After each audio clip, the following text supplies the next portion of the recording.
All right. Morning, sir. How you doing? In my seat.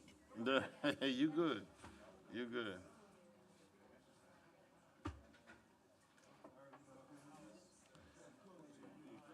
All right. Let's have everyone come to order as we do the pre-meeting.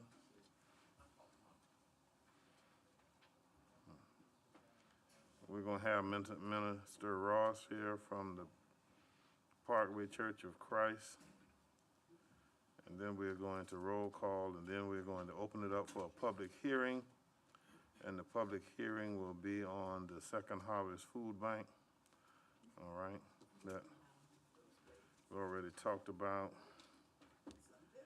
Then we'll go to proclamations.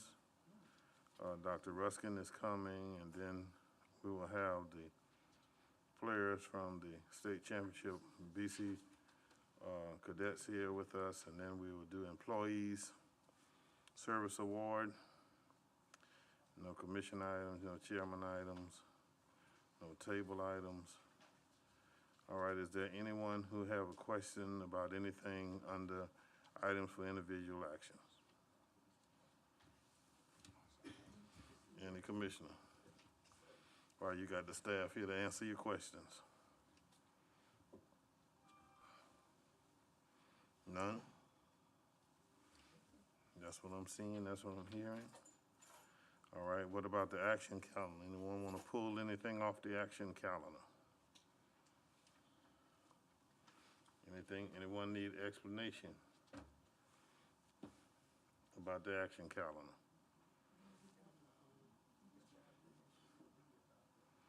All right, none? Okay, I'm hearing none, seeing none.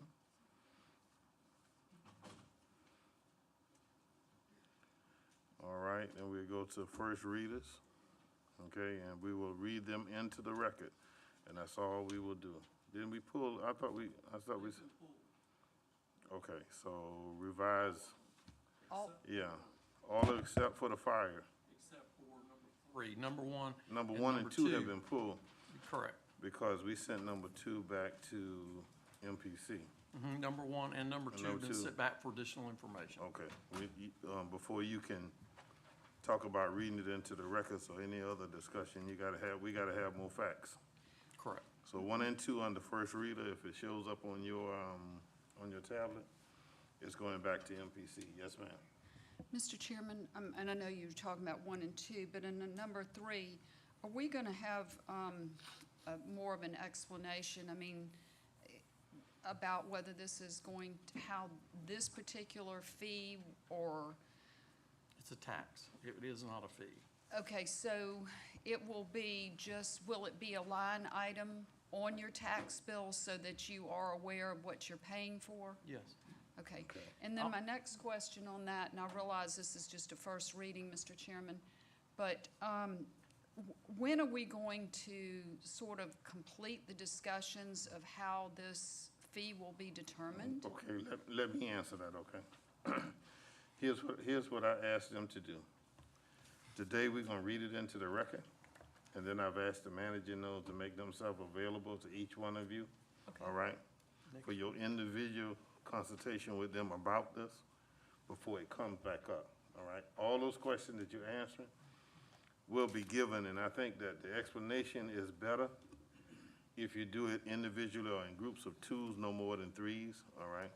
So that you can ask those questions so that even when it comes up for the second reading, want to make sure that the public has a chance to get the input. So, but it needs to go into the records first. So that's why it's on here as a first reader.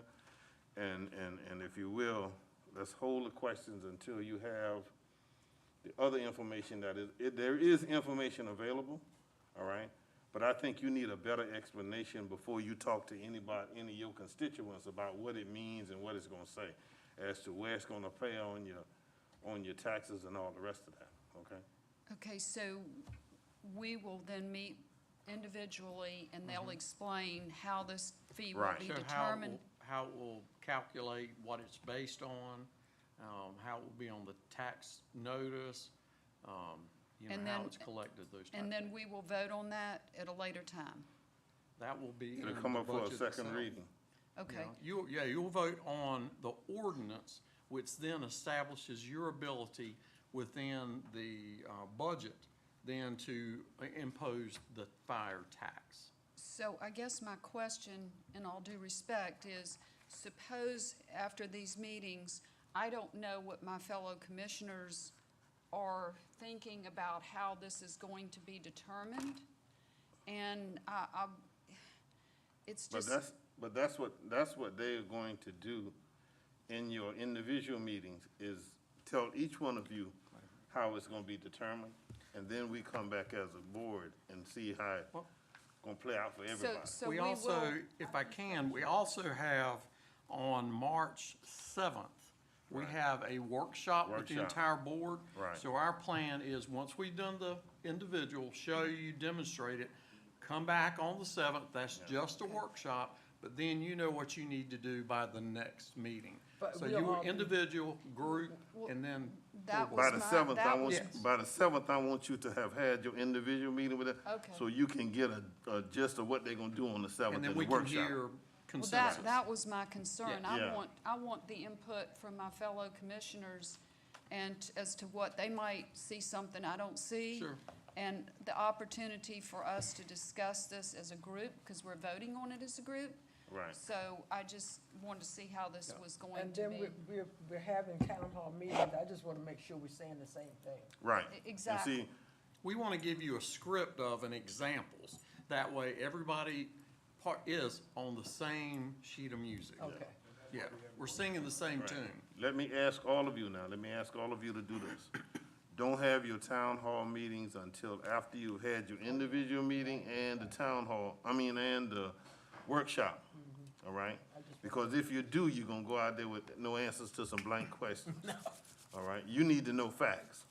So that's why I've asked them to take you individually, set up a time, get that done, and then we'll come back with the workshop. And from the workshop, you can go to your town hall meetings or your Zoom meetings or however you want to do it. Okay. But you need to be armed with facts, all right, and figures of how it's going to be calculated, how it's going to be rolled out, how it's going to be implemented, the role that the tax commissioner plays in it, and everything else, okay? All right? Yes, sir. Thank you, Mr. Chairman. answer- I okay. just wanted to know how All right. this was gonna Right. play Today, out. all we're going to do is read it into the record. Thank you. Have no second readers. All right, doing, so that you all will be prepared during the time for informational, items, when the manager would have given you all the informational items.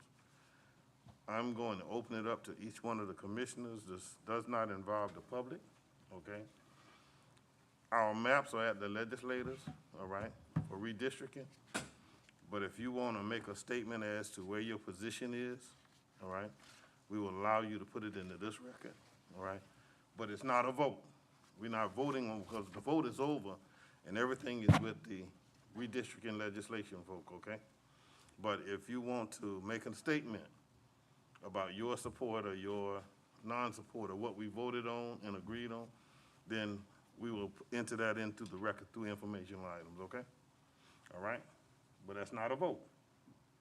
Okay, that's just what you say. Last Friday, I had the opportunity to have a press conference, and I said what I said. So I want to give you all the same opportunity, okay? So that's what we would do during the information section. Then there is a need for us to go into executive session. And in executive session or after executive session, we will have kind of briefing on what loss is and where it's going and how it's gonna do, okay? Yeah.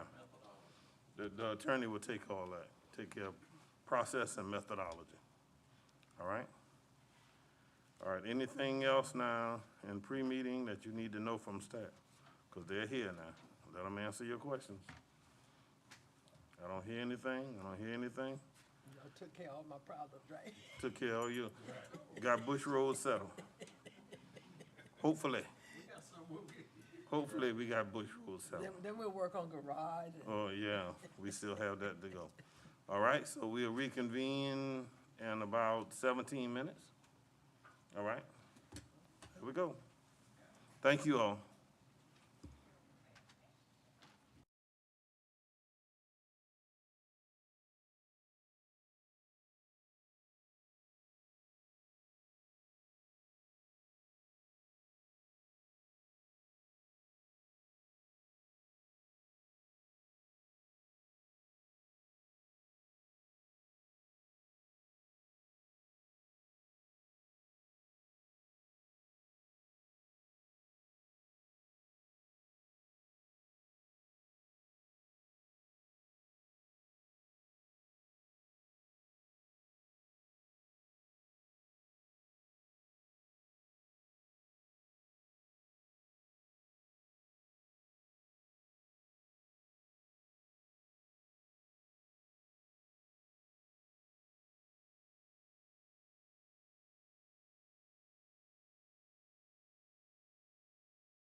All rise.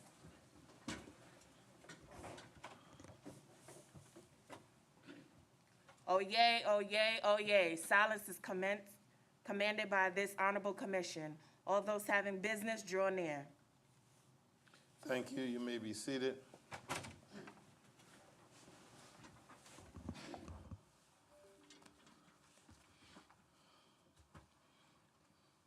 Before we begin this morning, in case I understand that the agendas that we printed on yesterday did not omit the items that we removed on yesterday for more clarification, and those items come under first readers. Item 1 and 2 under first reader have been removed from the agenda, and I've asked them to send those back over to MPC before we read them into the records as first readers to get more clarification and some more legal opinion and things concerning item 1 and 2 under first readers.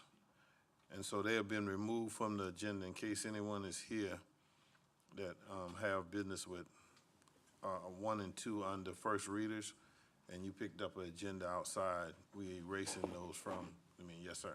Yes, sir. The commission's remanding that back to allow the MPC Right. to get with the developer to determine what kind of density they're talking about. So when it comes back to y'all, you will know what you're rezoning to. And, that should be one meeting and back to us. Okay. So items 1 and 2 under first readers have gone back to MPC for that clarification that we're getting. Let me also ask you at this time now, if you have a cell phone, please mute it or cut it off. We wouldn't want the deputy to have to take your cell phone back, especially if your cell phone is a county phone.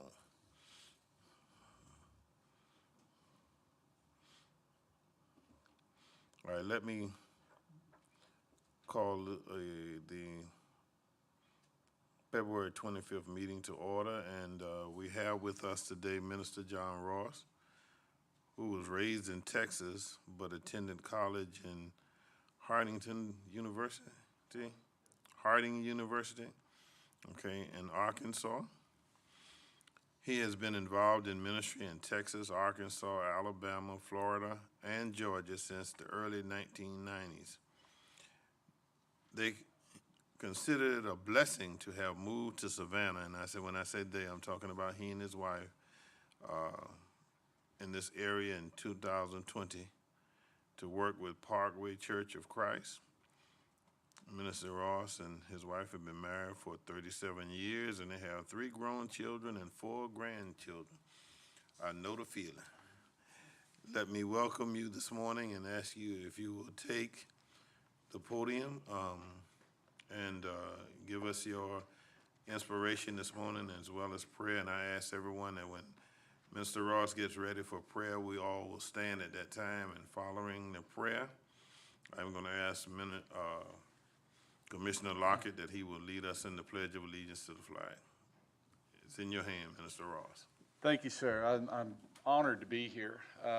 You mentioned that I had had a work in Alabama, and oftentimes when I was in Alabama, I was in Oxford, Alabama, they would invite me to the city council meetings, and I had the opportunity to pray at the city council meetings, but they never offered me the opportunity to share encouragement as you have.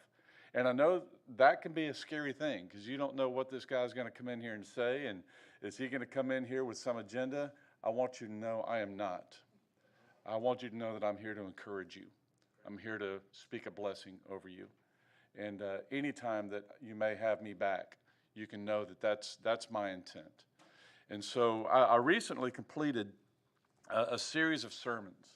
And I believe in my almost 30 years of ministry, and by the way, I started when I was 3, if you're trying to do the math.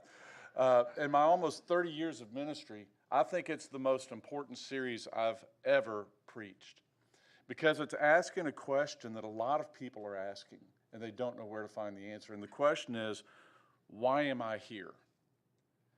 And I got the idea for this series from a contributor to TED Talks. I don't know if you ever watch videos on TED Talks, but there's a contributor on there. His name is Simon Sinek.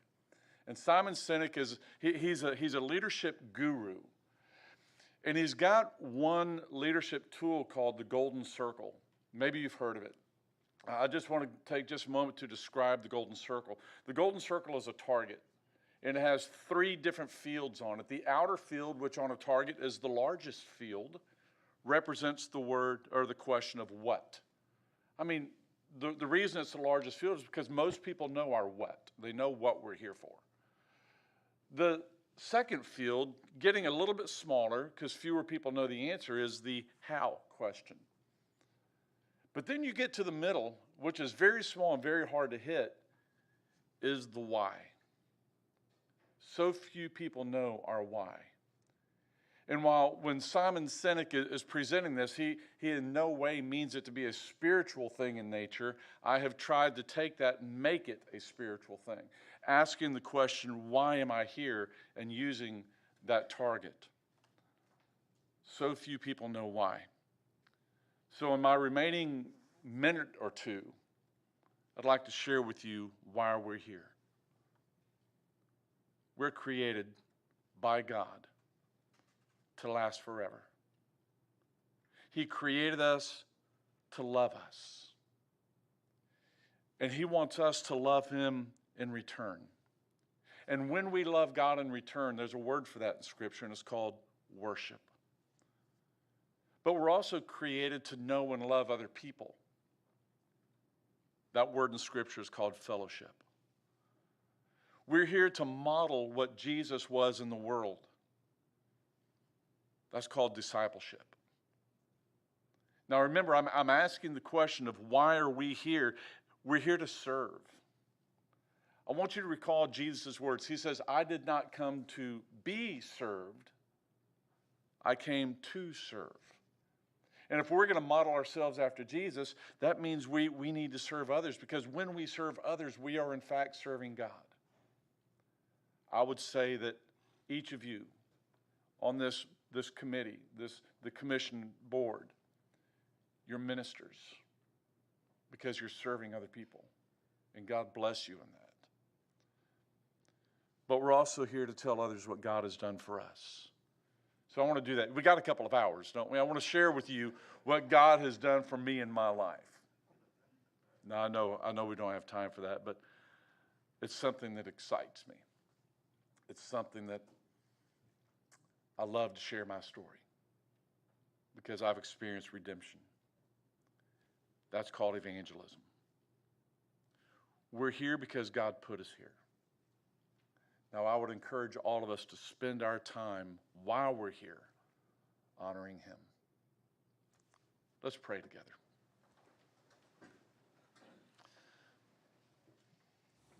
I pray your blessings on us today, Father, because we do.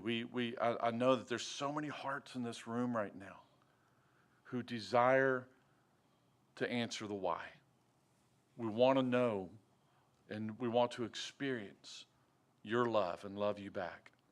We want to love each other. We want to be more like Jesus. We want to serve. We want to share with others what you've done for us. Give us that boldness. Help us, Father, today.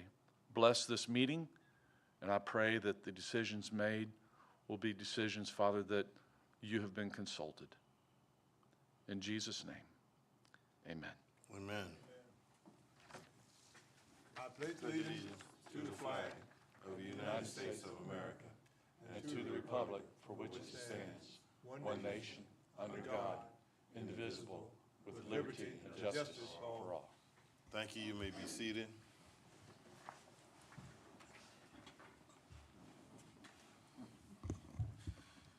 Minister Ross, we are not allowed to pay you, but we want to give you this certificate of appreciation for your having come today. And let me tell you, with an agenda like you have, you can always come back, okay? Because I think those words of inspiration for us helps us to be better as who we are as we serve those. And I agree with you that in this time and place, it's this present age that we are here to serve. So let us do our best to honor who put us here, and that's God himself.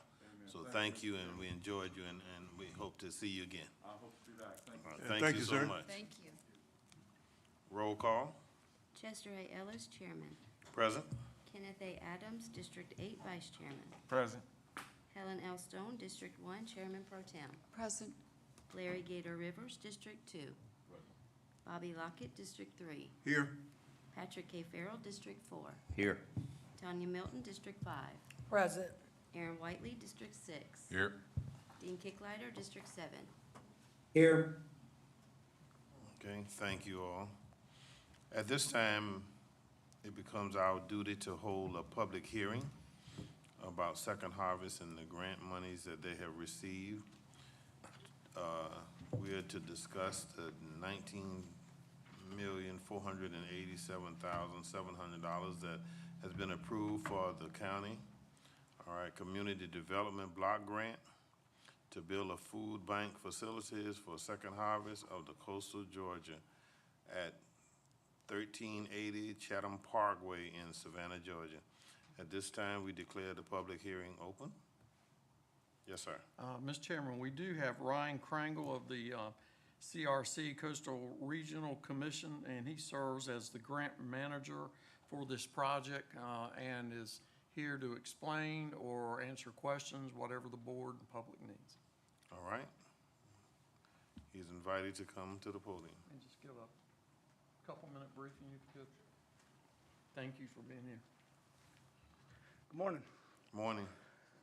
So, general progress report on the grant project.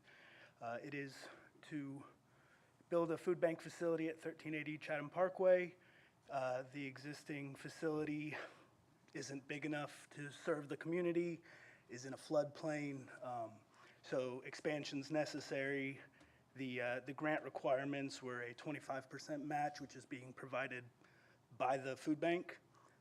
So far, we've completed environmental review, we've completed preliminary design, and we are in the process of working on final design and an RFQ or RFP for construction management service if approved by DCA. So it's a 2-year program, so all funds should be expended by December 31st, 2023, and that's pretty much where we're at now, so. Okay. Thank you, sir, for your update. Now, is there any member of the public who would like to speak and have not signed up? Please let us know. Raise your hand if there's any.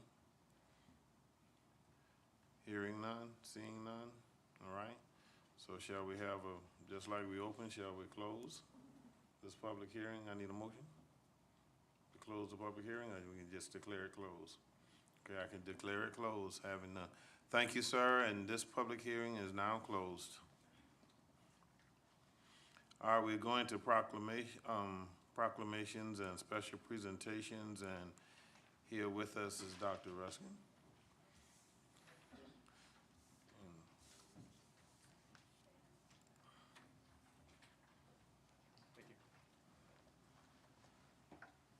Good morning, everyone.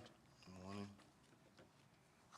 So hopefully today I have a little better news than last time. So starting off, we will just look at the vaccination numbers. Again, a comparison of Georgia's numbers to Chatham County's. And overall, we've seen about 7,600 vaccines administered since the last commissioners meeting. And that's sort of broken out of around 1,520 first doses, which increases our first dose overall to 60%. 2,100 second dose, or excuse me, 2,100 fully vaccinated people since the last meeting. And we've administered over 3,700 boosters since the last meeting. And so the numbers still trending upward and is encouraging. The next slide, or below the chart, I did want to just show, just to reiterate the effectiveness of the vaccines. I know it's somewhat hard to see, but what these two charts show, and this is Georgia data, this was pulled together by our state epidemiology team. The first chart on the bottom left of your page, what that shows is folks who have been hospitalized compared to vaccination. And you can see the first surge is the Delta surge. The second surge is the Omicron surge, which is what we're coming down off now. The black line is unvaccinated individuals or partially vaccinated individuals. These, as you can see, the folks who were hospitalized primarily were in that black line, which are unvaccinated or partially vaccinated.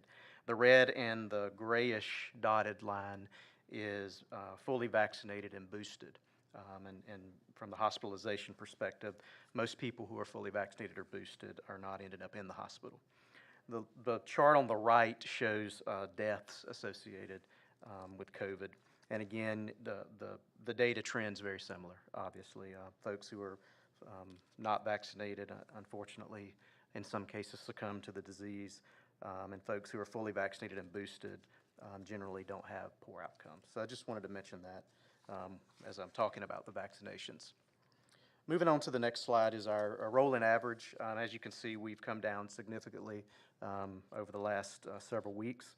At the last commissioner meeting, we were averaging about 466 cases per day, and the current average is 45 cases per day. And so we have dropped pretty tremendously since the last meeting. And you can just look and see over time where we are compared to the previous surges since this all has started. Number of cases, again, obviously, if the average has declined, the number of new cases have declined pretty significantly. At the last meeting, we were averaging over 4,500 new cases a week as far as number of new cases. In the past week, we saw around 860 new cases. So again, very, very promising. Data's coming down, or the numbers are coming down very, very fast, which is very good news. The next slide is, let me move my, let's see here. There we go.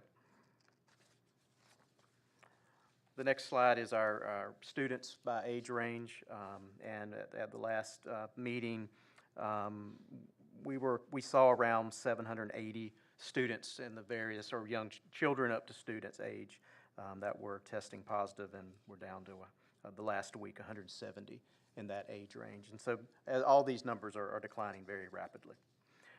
The next slide is our community transmission index. This is the amount of, at least based off what's reported, the amount of virus that's being transmitted in the community. Anything over 100 is considered high, but as you can see, we peaked at around 3,400 cases per 100,000 during this particular surge. And as of yesterday, we were down to 300, and that's over right at a 92% decrease since the surge. And so again, very good news.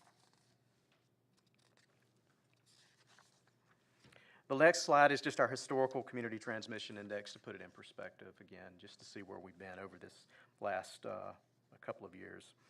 Testing has declined. At the last meeting, for that particular week of the commissioner meeting, we tested around 1,990 people that week. As of yesterday, we've, at our 2 health department sites, have tested 178 people. So again, everything is declining very rapidly in the last 4 weeks. Our 2 testing sites are still open at West Chatham at the Georgia Tech campus, as well as the Savannah Civic Center. Those 2 sites are still open and available to the public for testing if needed. Percent positivity, as you can see, is declining downward. The last data that was reported, at least on our website, was showing on February 18th, our positivity rate was around 15%. But I logged into the system this morning to look at the raw data, and then over the last couple of weeks, we're down to 9.6%. So we've dropped significantly. We were around 30, 31%, 32% at the last meeting. So all these are very encouraging numbers. The hospitalizations are also declining, and as you can see from the peak of a few weeks ago to where we are now, hospitalizations have declined. That's always a good indicator. And so when you put all of this together, you look at case declining, percent positivity declining, hospitalization declining. Those are all really, really good signs that we're moving out of this surge, thankfully. And I think the data supports that right now. Just from a cumulative perspective, since the last meeting, we've added 4 deaths. And cumulatively, we've seen over 61,000 cases since this has started. So what are our takeaways from this? Obviously, the Omicron surge is retreating. That's the great news. Case counts are plummeting across the state, over 70%. Hospitalizations have declined by more than half, and deaths are steadily declining and heading downward. We're in a sort of what we call a period of a quiescent phase or containment phase of the virus. The pandemic's not over. There's still variants out there that we have to monitor, but we're in a period of time where we're just sort of in holding phase, and we're hoping that this continues as we move forward in the future. As we know, unfortunately, this virus is very adept at changing. There is another variant. There's the Omicron 2, as it's called, or BA2. It's a sublineage variant of the Omicron. There has been surges seen in other countries with this variant. Thankfully, we're not seeing that in this country right now, and we're hopeful that it stays that way. But right now, it's just something that is being monitored, and let's hope that it stays that way. One thing I do want to mention is today the CDC is holding, I'm glad you asked me earlier, Chairman. The CDC just announced that they're holding a press conference at 3 to announce new masking guidelines.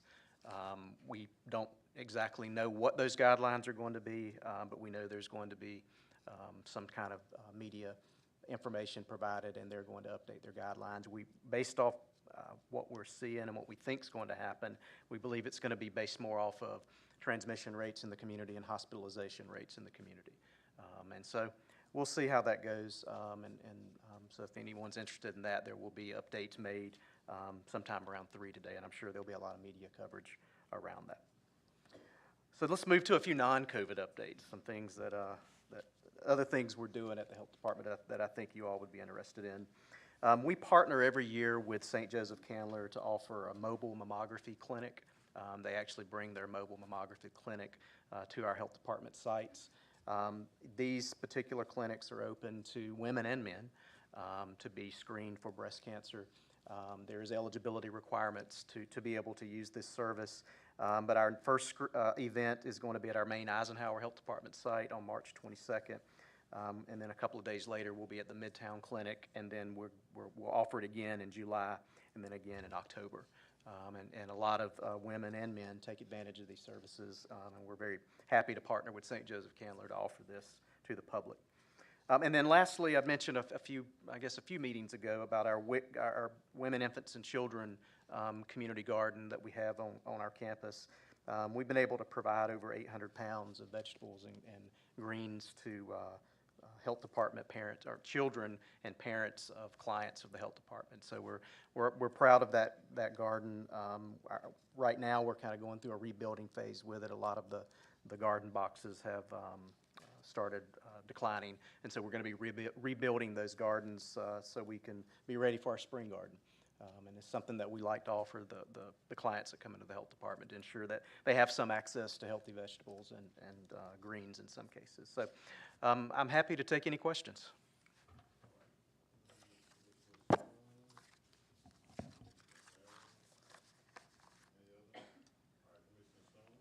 Thank you, Mr. Chairman.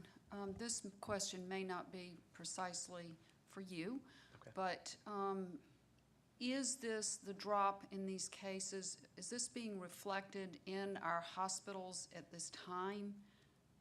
Yes. Because We're seeing a decline in hospitalizations. there has been a severe shortage, I know, in the emergency rooms of beds. And I've had the unpleasurable experience of having to be there a lot recently with my elderly mother. And what also concerns me, if this is not helping us open up some beds, our emergency transport people have to stay with that individual until there is a bed, which is really putting a hurting on people that are in this business and trying to help people in this community. So I'm just concerned. I'm hoping that this means that there might be a decline in hospital stays so that some of these beds could open up, because I really hate having to be there and see what I've seen of people lying in stretchers in the hall and they can't be admitted because there are no beds. So I mean, if we could find out if this is helping to alleviate some of this backlog, it would be great. Sure, I'll be happy to find out. Obviously, I'm not going to speak for the hospitals, but one of the biggest issues throughout this pandemic response has been staffing primarily Right. at the hospitals. And that's been an issue at the health department. It's been an issue in healthcare in So- general. So possibly there might be beds, but not people to staff the beds. That's correct. That's Okay. been a And- trend. And I understand that completely, and I'm here to tell you that the people that are working around the clock during this pandemic are heroes. I just hated seeing what I saw in the halls and then tying up our emergency responders because there aren't any beds, and they, even though I was there, they could not leave. Right. So I hate seeing that. Commissioner Adams. Thank you, Mr. Chair. Doctor, do you have a percentage on how many students are vaccinated? No, I do not. Okay, Yeah, I'm sorry. thank you. All right, anything else?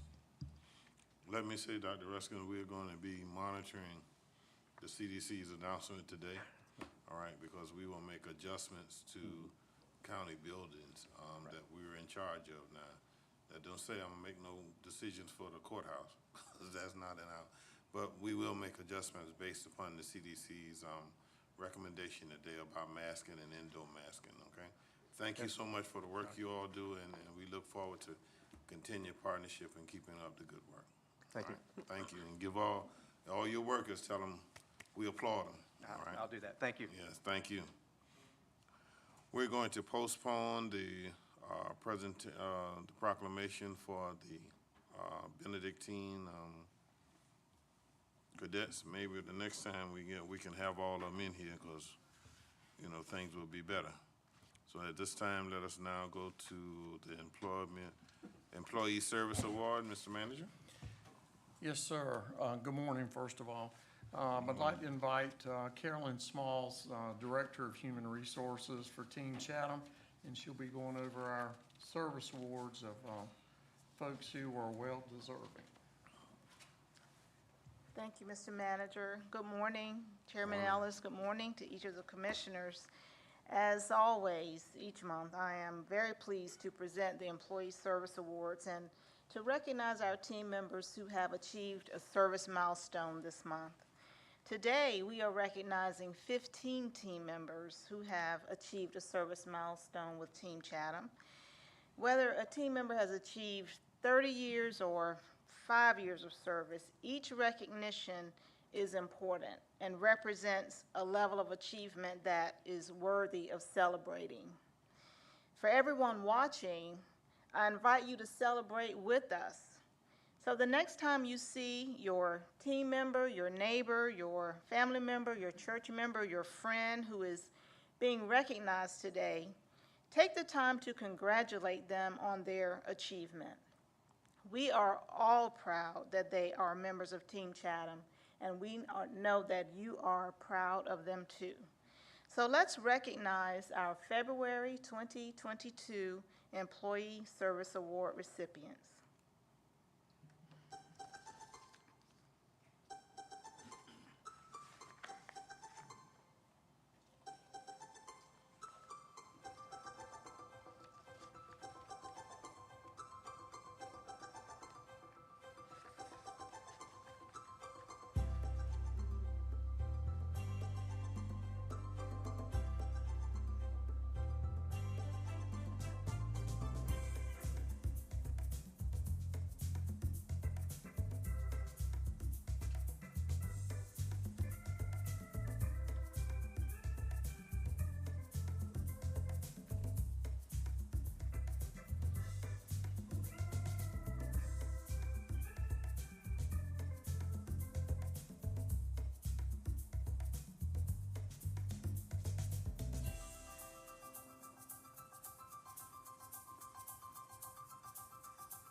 Congratulations to all of our team members on achieving their service milestone.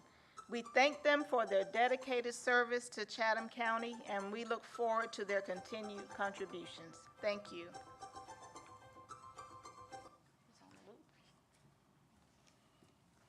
Thank you. We want our employees to know how much we appreciate them and their service. There are no chairman items, nor commissioner items over the agenda, no table items, which takes us to items for individual action. Number 1, to request approval of the following budget amendments and transfers. In the confiscated revenue fund, A, transfer $63 from the counter narcotics sales state fund to the district attorney confiscated revenue fund. Transfer $240 from counter narcotics to transfer out of the general fund. 2, in the general fund, A, increase revenue and expenditures $240 in the district attorney's advertising account. B, transfer $6,505 from the contingency to public information operating budget. 3, in the capital improvement fund, transfer $2,730,820 to transfer out to the capital assess replacement fund. In the capital assess replacement fund, increase revenue and expenditures $2,730,820 and establish budget as listed. 5, establish a CDBG-CV fund -222 with revenue and expenditures of $19,474,700,000. For the HUD block grant. 6, in the SPLOS 4 and SPLOS 5 transfer funds amounting project as listed. In the Special Service District, transfer $15,000 from contingency to finance operating budget.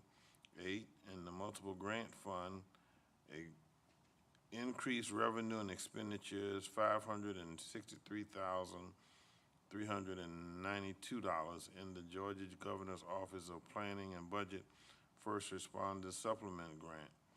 B, increase revenue and expenditures $70,000 Criminal Justice Coordination Council COVID virus emergency supplemental funding grant. Increase revenue and expenditures $99,985 in the Georgia Office of Child Advocacy Grant. D, increase revenue and expenditures $32,450 grant award from the Criminal Justice Coordinating Council for law enforcement training at the Chatham County Sheriff's Office. Increase revenue and expenditures $25,000 for a supplement CJCC grant for the Comprehensive Opioid Stimulus and Substance Abuse Program grant.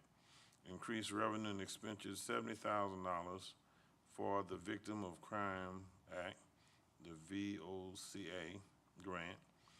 Increase revenue and expenditures $130,000 for the pass-through grant application submitted by the Georgia Office of Child Advocacy to the State of Georgia Children Justice Act. Is there a motion?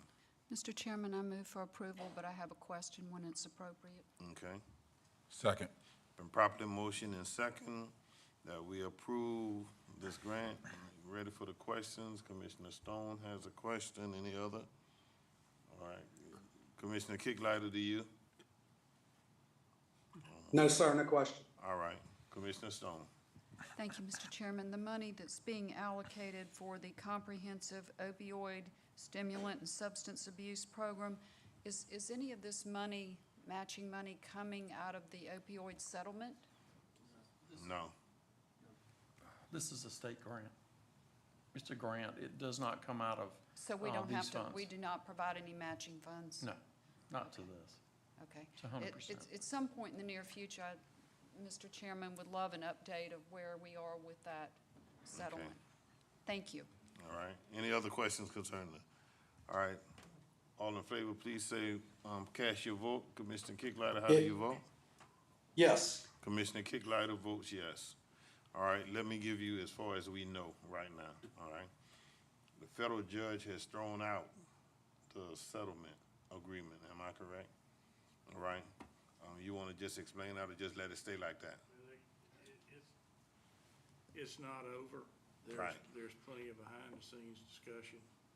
I think I can come back next meeting 2 weeks from now and probably have a better view of where we're at. There's 3 or 4 groups of people, groups that are promoting 3 or 4 different remedies. And there'll be some type of compromise, and I think they'll reach agreement. It's not a question of if, it's when.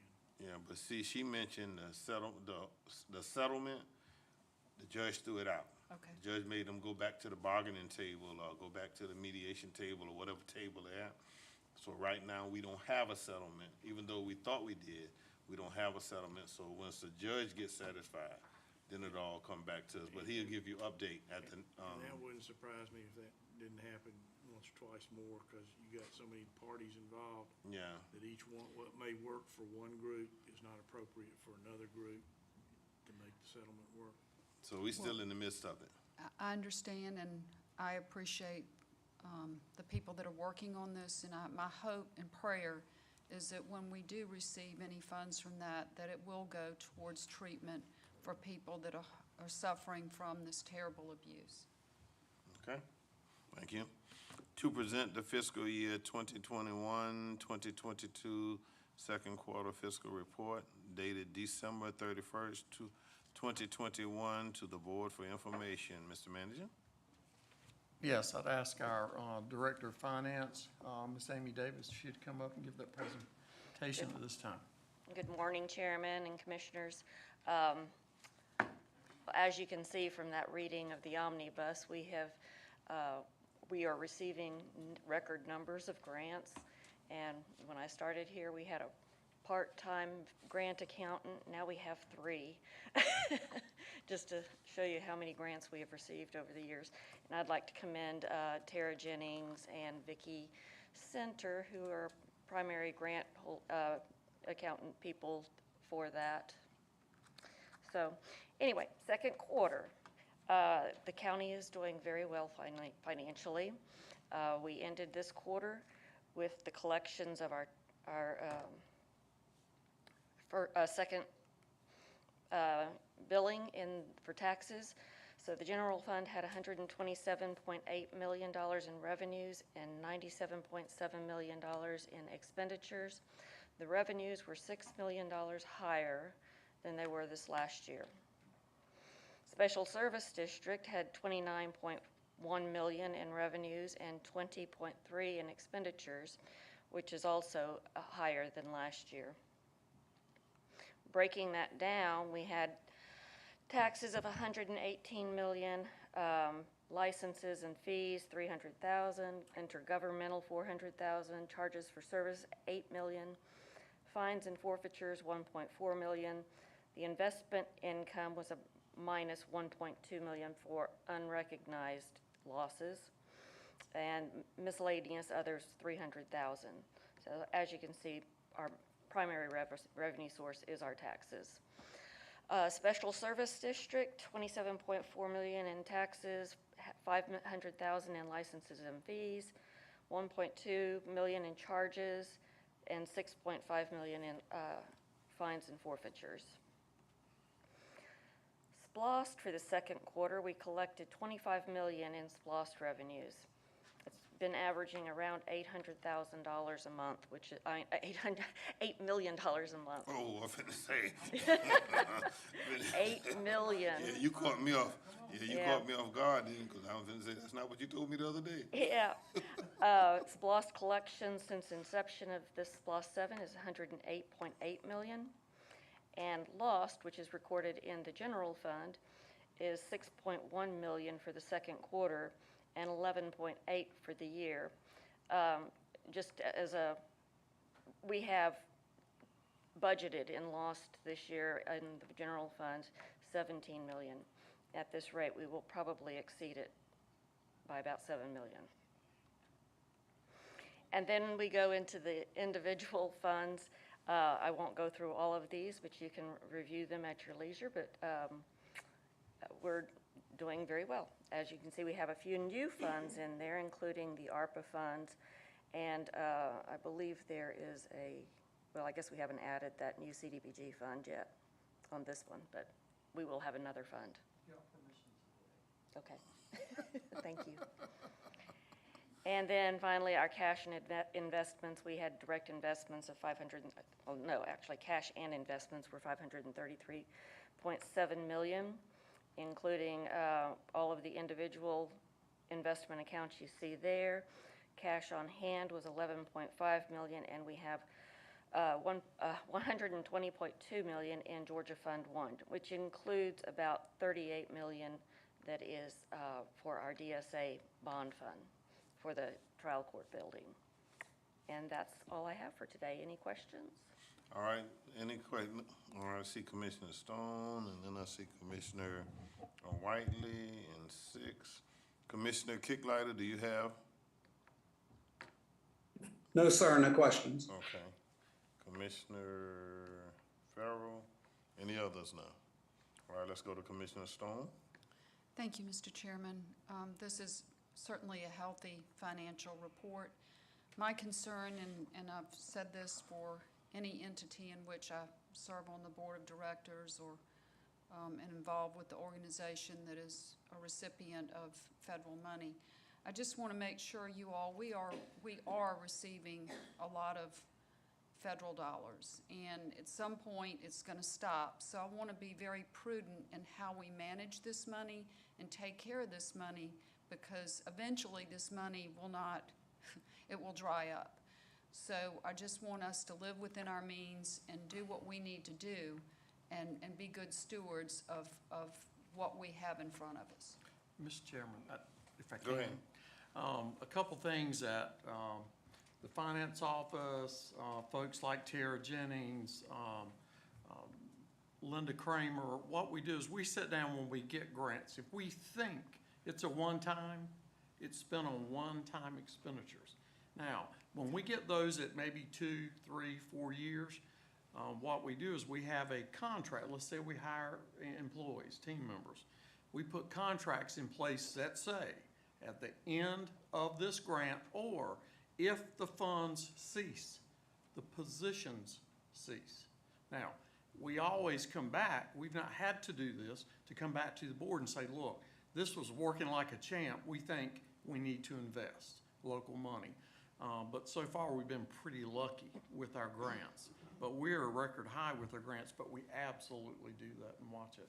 Well, I just want to make sure, because, you know, lately it just seems like over the last couple of years, every governmental entity just seems to want to have their hand out and not starting to be creative in how they need to spend their money and how they need to grow their money and what cost savings they can recognize. I mean, that just seems to be shrinking as we all have our paws out for more funding. But at some point, it will end, and we do need to go back and be creative as to how we can best run government and not be dependent on money to come flowing our way in the future. Okay. Commissioner Whiteley. Thank you, Mr. Chairman. Totally didn't get to finish writing this last question, so I'm about to freestyle. So thank you for the presentation. The first question I'll ask, considering looking at the SPLOS collections and stuff like that, and I believe this is more of a question for you and management, considering that building costs are rising and, you know, the fact that we have stuff, SPLOS projects and SPLOS 7, for example, lined up, I think conventional wisdom would say we want to try to get these things going sooner than later so that we can get the most bang for our buck, especially looking at this slide. SPLOS 1 was, what, 89? I was in preschool when we did. And so, we still have projects we hadn't been able to finish, of course, due to similar situations, so. That's not projects, that is interest earnings. Right. Oh, nice, winning. Right. Well, nonetheless, we still do have projects that aren't complete in every SPLOST, if I'm not mistaken.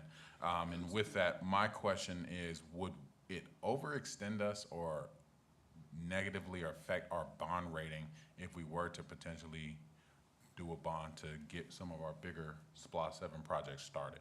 It depends. And what we're doing is at the next workshop, we're coming to you. That's one of the things that, with engineering, with the full SPLOST list, looking at all the years, some things are programmed out over time.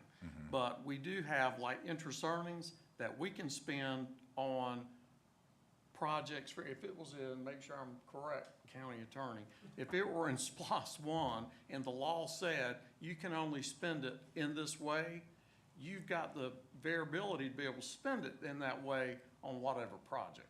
So we want to come back and say, here's the ones that we have, because we may have projects that we are, for instance, 7. We're going out right now for engineering services to do the preliminary engineering on these large gyms. So we're already going out there to begin the work, to look at concepts, you know, what I call the bubbles. You know, how you need how many courts with, and then you start putting together the pieces to develop a structure. So we're doing that. We're also looking at acquisition, I won't say where, looking at acquisitions of properties to place, and we'll be bringing those things back, obviously, in exec session. We don't want to see prices go up on us, so, and that happens. Right. If they see government coming, it's amazing, they'll go up 50% if you're not careful. So, you know, we're looking out as far as where some of these things need to be, based on heat maps of ages of children and passive for we that are getting a little white on top unless you're coloring your hair. We're looking at all those. So we're gonna bring it to the next, because what I would like to do is this get the juices flowing as we move into budget. Because you will adopt the SPLOST budget in August, July, August? Something It's like usually. that, yeah. So I would like to do it, in other words, let's just not go surprise in July. Let's really talk about what can we do right now. You know, we've got a project management RFQ right now to look, maybe to help us. So we've got those coming back in the next 45 days. So I'd like to go through all of those so you understand and the public understands some of the things that might be outstanding, we're trying to expedite, but some of them are just ongoing, like paving. You can only do so many a year. So we want to demonstrate that to you, so it just doesn't look like we're got our hands in our pockets, you know, just, you know. I would also like to mention that in SPLOST 1, the final project is the McCorkle Trail out on Wilmington Island, and that contract was awarded a month or two ago. Yes. And Yeah, so, we're starting to award a lot as of soon as that project's done, we can close that fund finally. And I'd also like to mention that just in SPLOST 1, I think the interest revenues over the year have been close to about $70 million. Nice.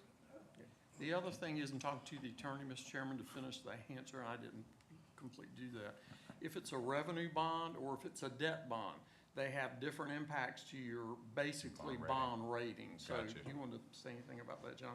I mean, it just depends on which type, as Amy knows. I mean, she's been doing this for, I won't say because I don't want to age her out. She's been doing it, but as long as I have. But anyway, so it really depends. I get that, and there's some projects whereby, for instance, the courthouse project. That's what we did to expedite it. Because we're not collecting, you know, and if we go out and you authorize us in the next 12 to 18 months to build $50 million worth of SPLOST in SPLOST 7, I don't have the money. So we may have to borrow the money. So absolutely, we've got to look at that. How can we cash flow these things out? And that's where we get the engineering and finance. But we'd like to start this process with you at the next, it's on March 7th. Cool. Well, my question was preempting that then, so that's. I'm trying to think ahead of you. That's good. I appreciate that. And, you know, I think just the biggest thing, my concern is just making sure that our projects don't get priced out. The second question I had, in reference to grants, I know you said we've gotten a significant amount of grants over the years. Is there any way we can get like a report on what that number looks like? Generally, and the reason I ask is, you'll always hear me talk about alternative revenue sources.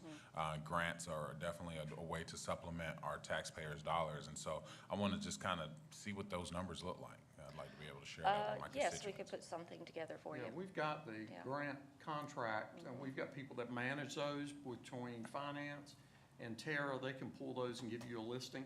Say over the last 3 years, if that's sufficient, just to show where we are today. That'd be great. The ones we have, the ones that are gonna fall off, kind of a timeline, we can do that.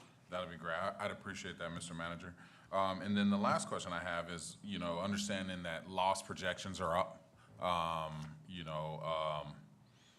and we're collecting more than, or potentially we'll collect more than we're expecting.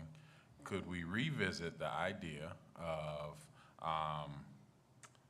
how the SSD is assessed indirect cost, considering that they don't get any of that lost? We're gonna be in the workshop in just a little bit, so I'd like to, because there's a lot of things that fit into that puzzle. Okay. If we could, so I'm not deflecting, I'd like to do that in the workshop and Okay. have our county attorney kind of explain where we are on that. Okay, thank you. Okay, thank you. All right, Dan, that was all I had. Thank you for the presentation. Thank you. All right, Commissioner Farrell on the floor. Oh, sorry. Thank you. One of the slides you showed, there was a loss of $1.2 million. Investment income. investments? We've actually have solid gains of investment income of around $8 million. However, we have to, by GASB standards, we have to record our unrealized losses, which means that if we were to sell the entire portfolio today, it would be at a loss, net of the gains. But we would not do that. We typically buy an investment and hold it until it is either matured or called. So are we talking stocks, are we talking bonds? What Oh, are we this is talking? all agencies, treasuries, and municipal bonds. Bonds a lot of times have early call penalties. So if you liquidated it, you would get less money plus you pay a penalty. And if you add all the penalties up, or if, it'll give you a negative number sometimes, and that's kind of what you're doing. What you're doing is you're saying, if we had a fire sale and sold everything and just dumped it in one day, here's what would happen based on the day that it got picked. And you sometimes are showing revenue up here, but when you liquidate it, depending on what the stock's doing that day, you may be up, down, or fluctuating. So it's a number that you prefer to say positive, but if you have bond mixtures in there, you agree to hold the bonds and you decide you're not gonna hold them and you're gonna turn them in, they're not gonna pay you as much for them. You won't get the face value for them. And right now, bond rates are rising, but the last 2 years, they've been hovering very, very low, around 1% or even 0.5%. And it's better than it's better to get 0.5% than nothing in the state pool. So we invested in some things that are paying 0.5%, and now the rates are up to 2%. Those bonds, nobody wants to buy them, so they on the market, they're losing if I were to sell them today. But we're not going to sell them today because 0.5% is better than a loss. So it's that kind of thing. All right, That's it. thank you. All right, Commissioner Middleton, fine. Thank you, Mr. Chairman. My one question, and it's just the grants that you're receiving, do they come with restrictions on how you use them and a time frame? Everyone is different. Everyone, we try to be careful about whether it's associated with personnel or if there's a match involved. But yes, we review all of these these grants very carefully before we even accept them. So that breakdown that you're gonna give us will include all of that information? If you'd like to have a match We can percentage give on you all of kind them. of a match, but On eligibility criteria, I will tell you the worst, I think you would agree, is reporting. Oh, yeah. The ARPA is, and the ERA money, it's incredible. Oh, I yeah. will tell you, there are grants we look at, and we will figure out it costs more to get the grant than, so it costs us more than to receive it, and we'll go, no. Because, or the severity of strings attached. And There's, so that's something we really take an in-depth look at, because you could be, and I appreciate the question a little while ago, you could get obligated to a grant that says, okay, you do this for 5, now you gotta pick it up for the next 5, 100%. Well, I want to be able to get to 5 years and say, is it working or not? If not, I don't want to pay 5 more years. So sometimes you're not given that flexibility, but I think Tara had to leave, but Amy knows, and her folks, that is the toughest thing, is the reporting, particularly to the feds. It's tough. It takes a very detail-oriented person. And we didn't sell anything each granting yesterday or agent, today, did we? each granting agency also has the right to audit, and they do. And you don't want to get into an audit that you don't have all your, I's dotted and T's crossed. We have not had any problems. No, Zip. Thank you very much. you're welcome. Okay, any other questions? All right, let me say this to all of the commissioners. We are getting ready now to go into the budgeting process, okay? Did everyone get the book, the budget book that I have? All right, everybody should have their budget book. Look in your budget book. Do your night reading like I do, all right? So that we can have small meetings with the staff, all right? So that you can kind of formulate what you'd like to see in the budget. Just don't think we got $8 million laying over here and you can run in there and get 3 or 4, all right? What you need to do is kind of structure so that when they start having budget hearings with departments and with other entities, and when folks start applying for monies, all right, and your favorite charity wants some money from us, all right, you got to make sure they can meet the criteria which they're asking for, all right? And we're under certain restrictions as to who we can give nonprofit monies to. So you have to make sure they meet that. So what I'm asking you to do now is start to formulate questions that you want in the budget process so that we can make that a smooth entity, all right, and go through it now, because they will, we will start to have public budget hearings when, in May or June? May, June, but the board wanted to really start this process earlier. Right. So what I want to do, or would like, and I've said since, I guess, December, is I'm kind of building into that with the workshops of this is what the departments do, and their services that may increase or benefits are changing, but you're seeing that moving into these workshops. For instance, the next workshop is fire services, mosquito control, animal services, building safety, ICS, and SPLOST engineering. All right, but what I want the commissioners to do now, what I want the commissioners to do is, as you meet with those departments, if they want to attend those meetings so that you can have input into their budgeting, so that you can take care of some of the problems your constituents you need to be there, all right? So get that list out and then be able to speak with them about whatever your budgeting hours in, okay? Now, listen to what I'm saying now. Those would be separate meetings other than budget committee. That's what you're Right. telling me. Okay, Yeah. got it. Yeah. What I'm telling them to do, see, because I know there's a gray area, all right? But we got to take the gray out. It's got to be black or white, okay? It can't be gray. And I don't want them stepping in no gray areas, okay? And they can't tell a department what their budget ought to be and what ought to be in their budget. That's not our job. We violating the law.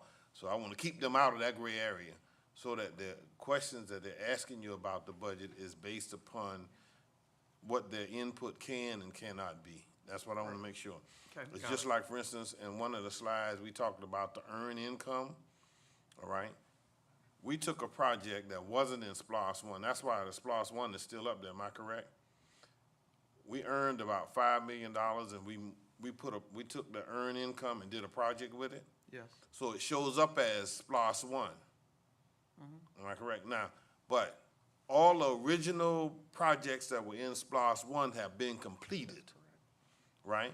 Correct. But when you took the money from SPLOST 1, the earned income from SPLOST 1, and you moved it into a project, it has to show up as SPLOST 1 because that's where the money was, all right? I just want to make sure we understand.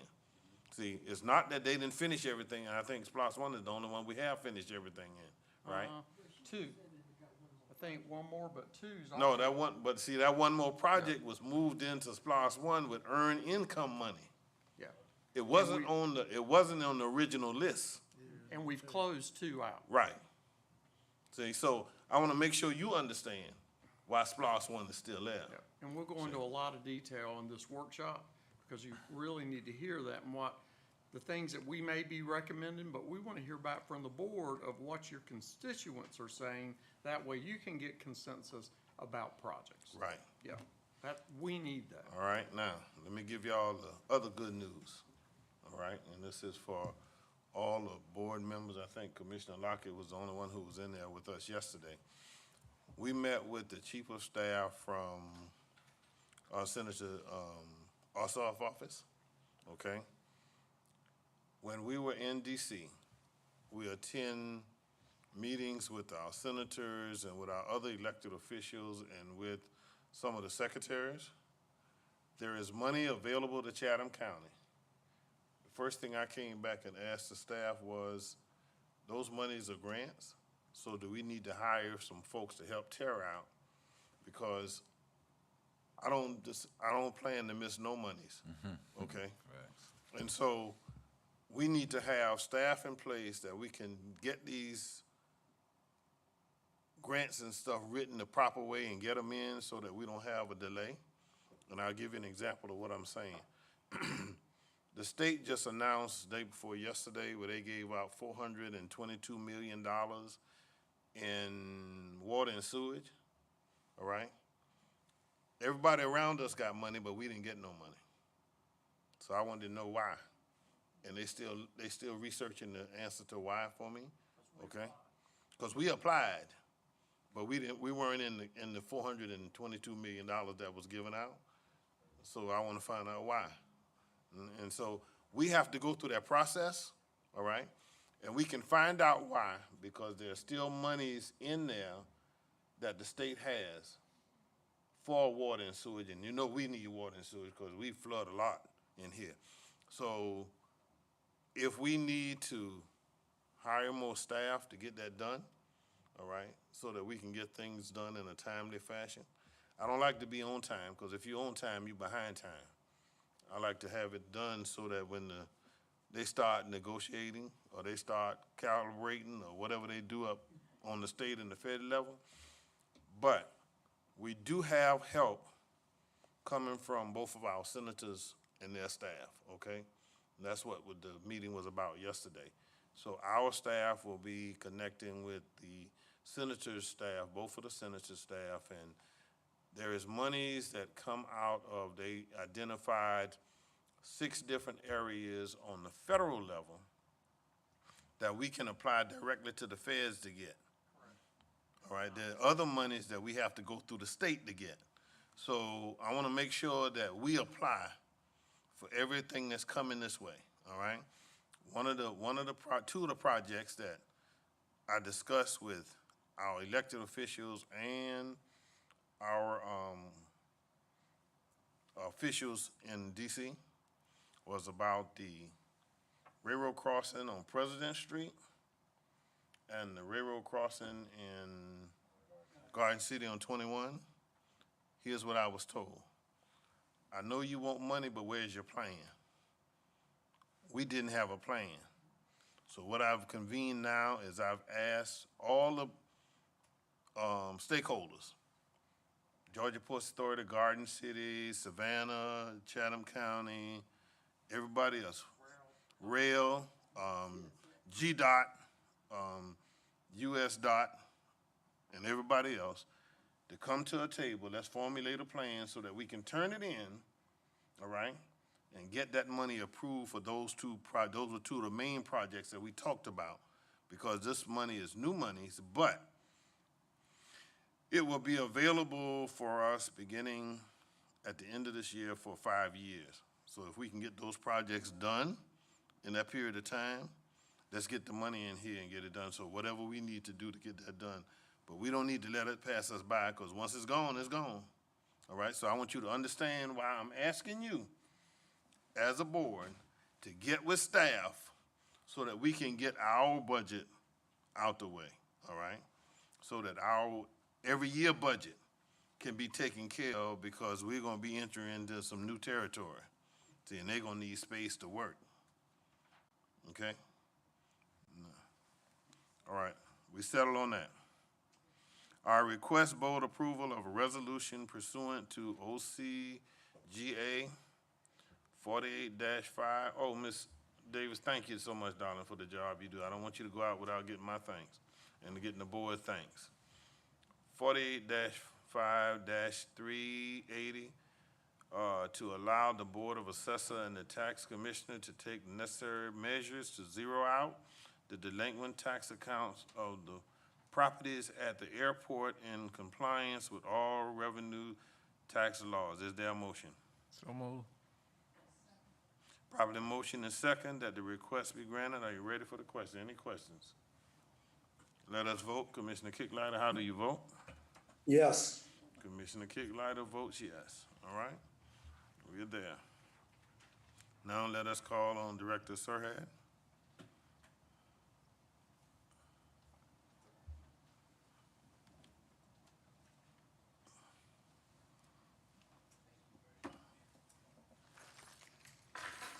Good morning, everybody. It's been a little bit since I've seen you guys. I'll be brief. You know, I know we have that packet in front of you. There's a couple of things that I really would like to go over very quickly. But on page 2, we've got our year-end drug numbers that we've seized. So You have to flip it in the PowerPoint. Yeah. So that was in the booklet that I sent down. You guys see it? The booklet he saw? Well, you want to, I'll verbally go over them then. Okay. Okay, so, we seized during the year about 19 kilos of cocaine. When that's about an average of what C&T does it yearly. And then, about a half a kilo of that was crack cocaine. The big number was 440 kilos of methamphetamine. That's a huge number for us. We had a couple of very big seizures and that attributed to that. But here's the numbers that I really wanted you to hear, is that we seized 31 kilos of heroin and 17 kilos of fentanyl over the year. Okay? So, you know, when I hear that, that's 17 kilos of fentanyl that was going to be put onto that 31 kilos of heroin. And this is what we've seized. You know, that's not, I can't give you the number what we missed. Okay? So those are some pretty big numbers there. We absolutely are making fentanyl a priority when it comes to our enforcement operations. We get any wind of anything fentanyl related, and the troops are out the door trying to hunt it down. The report starts on page 113. It's on your tablets. I'm sorry, I didn't know. Yeah, no. It's fine. No, we have it. We do it electronically. Yeah, It's in we there. have it. Yeah. Okay. We have it. So It's- technically, it is in front of us. So you were right. That's good. It is in front of us. Then, so if you could go to page 4 of my report, which would be 117. Yeah, starting with weapons seized, Now I want to go one more page. All right. Narcan? Yes. Yes. Okay. So, you know, and I've talked at length about the OD mapping and how we're utilizing that, and I've come to the conclusion that what is accurate, or as accurate as we can get it, and is a good barometer for us to use the OD mapping, is the deployment and use of the Narcan, okay? And then, so last year,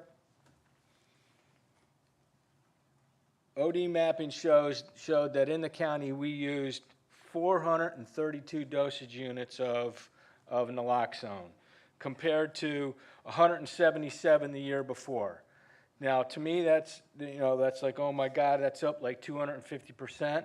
But keep in mind, we're really getting better at keeping these numbers. But on the same token, we also seized 31 kilos of heroin and 17 keys of fentanyl, okay? So the bottom graph on that page is the overdose deaths. And I've never been comfortable with that number for a lot of different reasons. It is a good barometer, but at the end of the day, there are a lot of circumstances that number is a low number, okay? First responders may show up on the scene and use Narcan, revive, transport, get into the ER, get into a room, and then pass away. And that would not be in our numbers. Right. Okay? So I'm just telling you that this 46 is always going to be low. Okay? So, and I've got a little PowerPoint that I'm going to get to that I'll back you into that. Okay? So, all in all, I mean, you can take a look at the report. It's statistics, it's numbers. I'm really not, it is what it is. Okay? We had a good year based on, when I say a good year, based on the amount of manpower we had, COVID, and, it was a pretty normal year, but we had some really good successes along the way. So turning to the PowerPoint in front of you,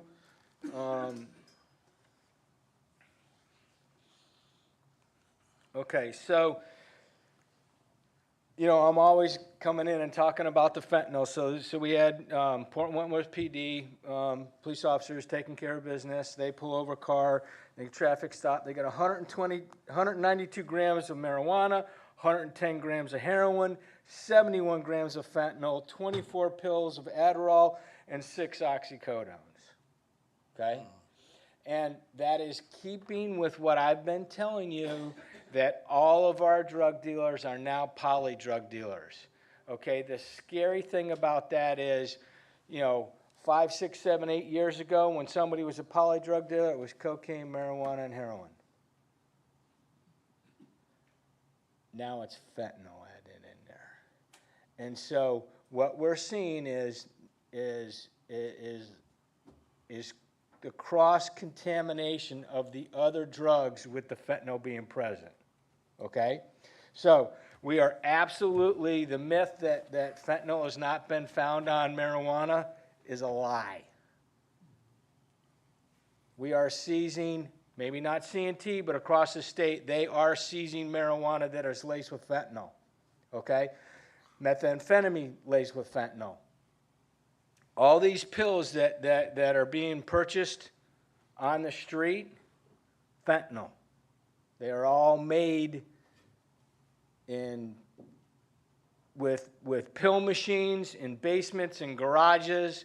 So unless you're going to a pharmacy and purchasing that pill and the pharmacist hands you it, 99% of that stuff has got fentanyl in it.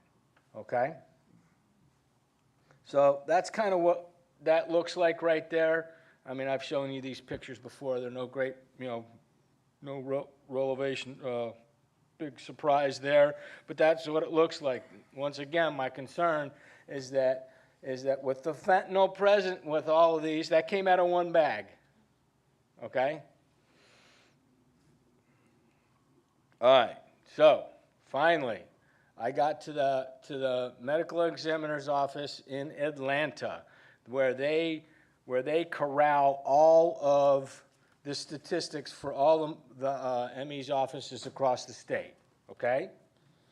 So, a couple of things on this takeaway that I want you to look at. Okay? So in 2018, and I asked for both Bryan, Chatham, and Effingham because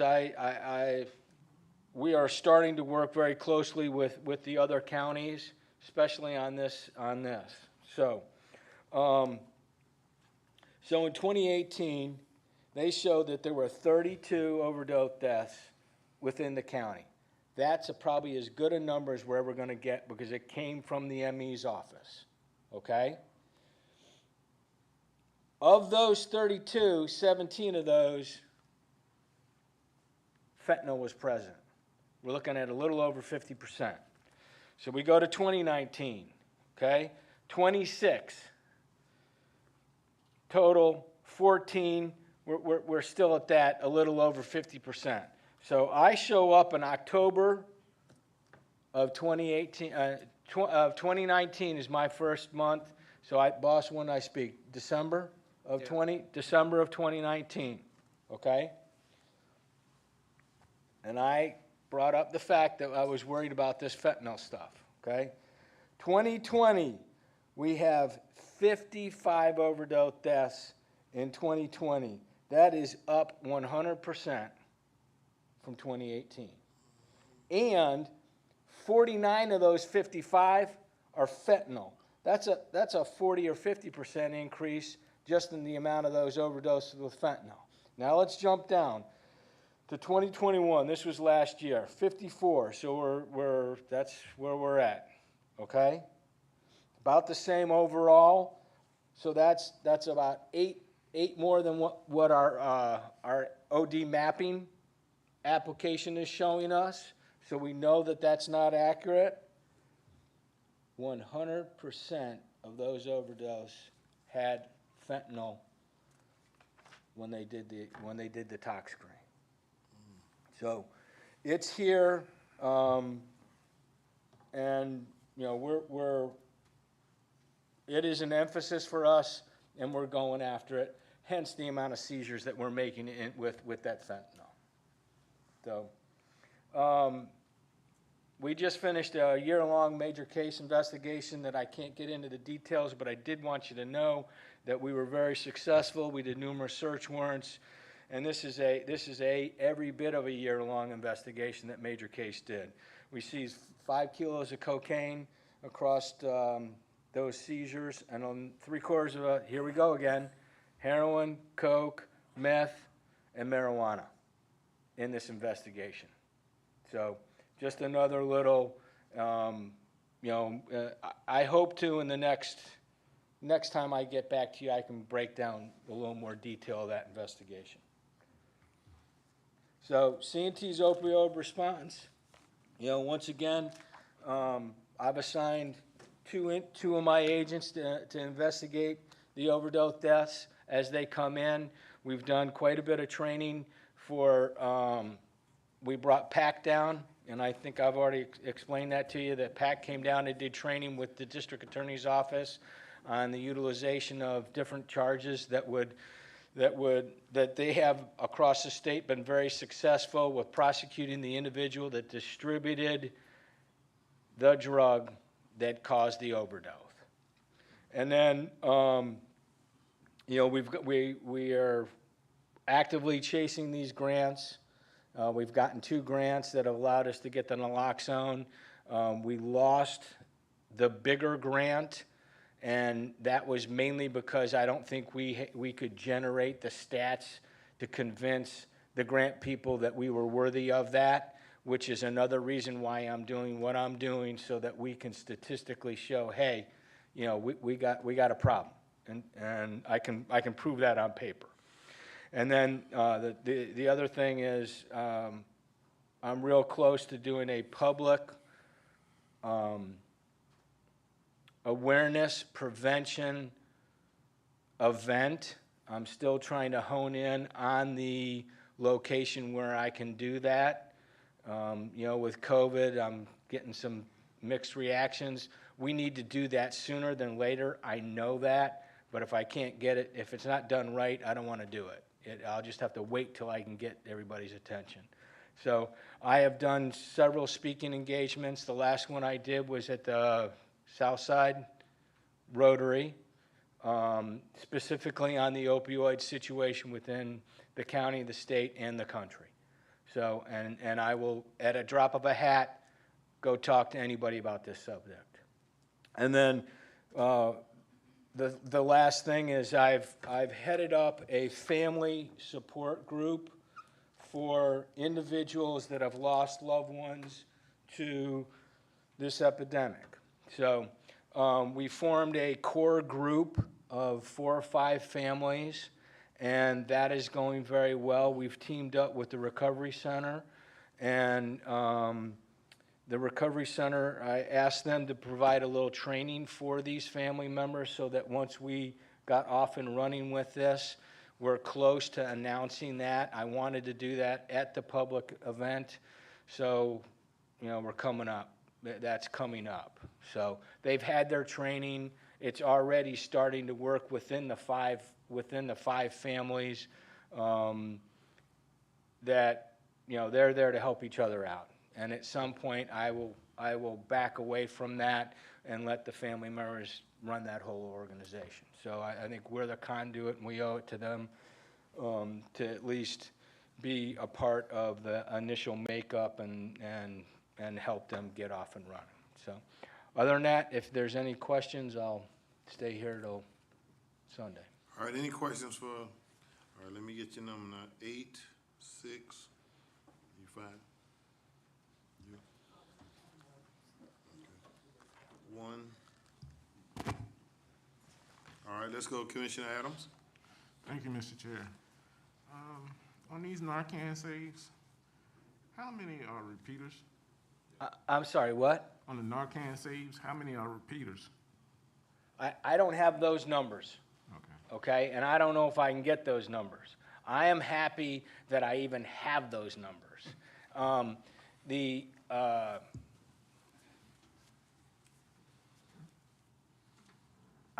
don't know if I can get those numbers. And I just don't know if it's all set up to be able to retrieve that. My gut is that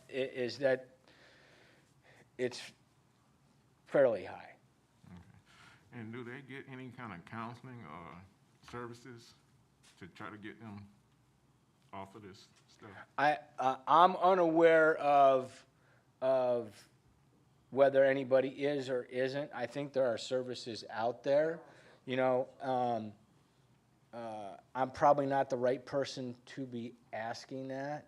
I mean, I'm a little out of what I would consider C&T's lane, but I think it's a lane we need to be in to get the ball rolling.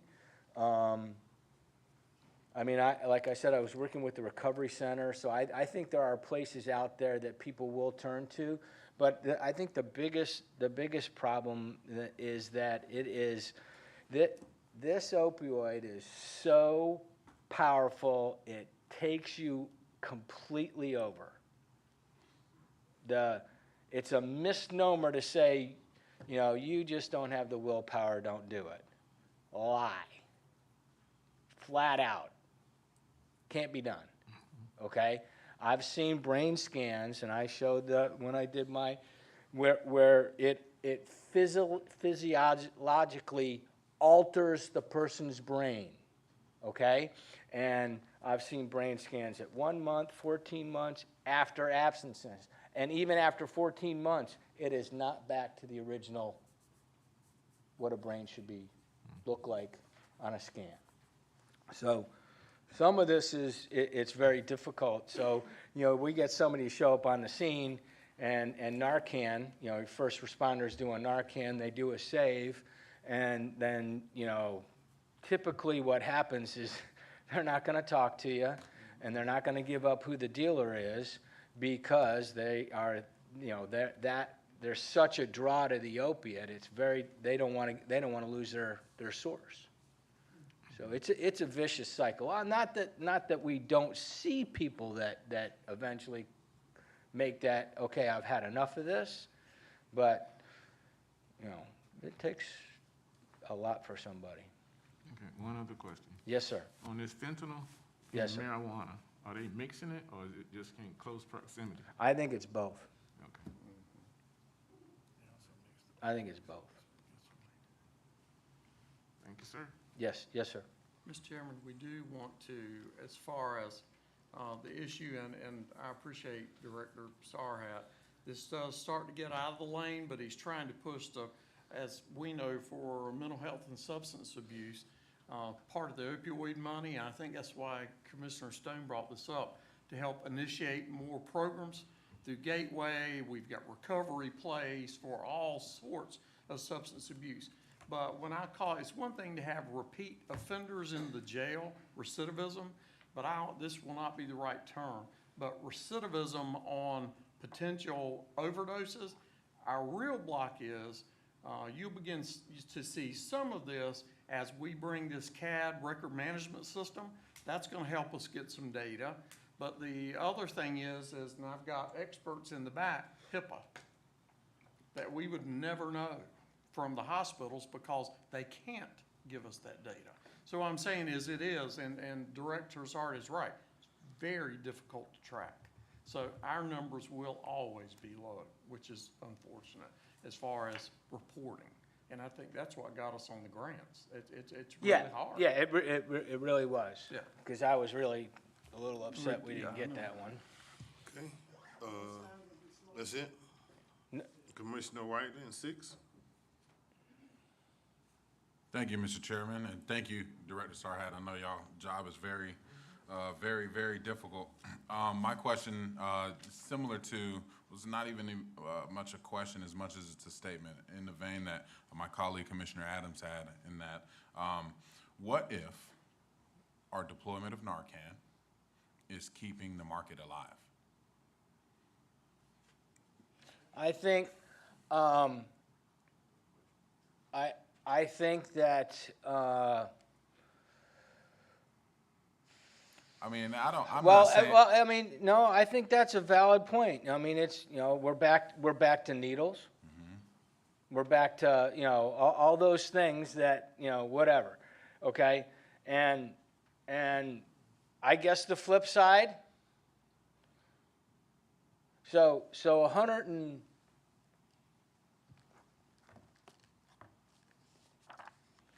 so where were we at? We were at 432, okay?